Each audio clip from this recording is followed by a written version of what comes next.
Արդյոք արտգործնախարարությունը արձագանքելու է Ադրբեջանի հայտարարություններին, գործողություններին, որոնք արվում են, մասնավորապես Նախիջևանում գիտենք, որ կոնֆերանս եղավ, որը փաստորեն պետության կողմից էր աջակցություն ստանում եւ հետո հայտարարություններ հնչեցին, այդ թվում նաեւ նախագահի կողմից իրենց Մեջլիսի։ Այս դեպքում ինչու արտգործնախարարությունը հայտարարություն չի անում եւ չի արձագանքում։ Մենք Ադրբեջանի հետ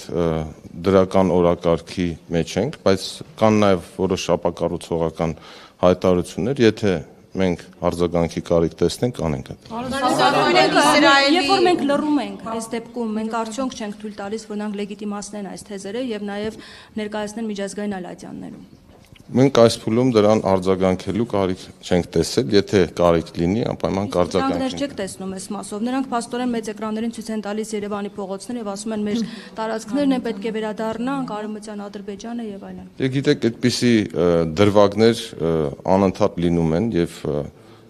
այն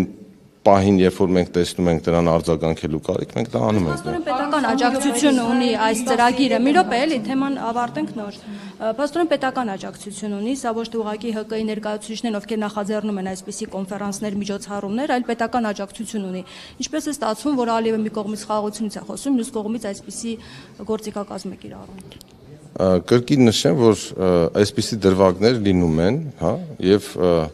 մենք դա ապակառուցողական ենք համարում, եթե հավելյալ արձագանքի կարիք լինի, կասենք։ Բաժանորդագրվեք Armpulse-ի սոցիալական ցանցերում։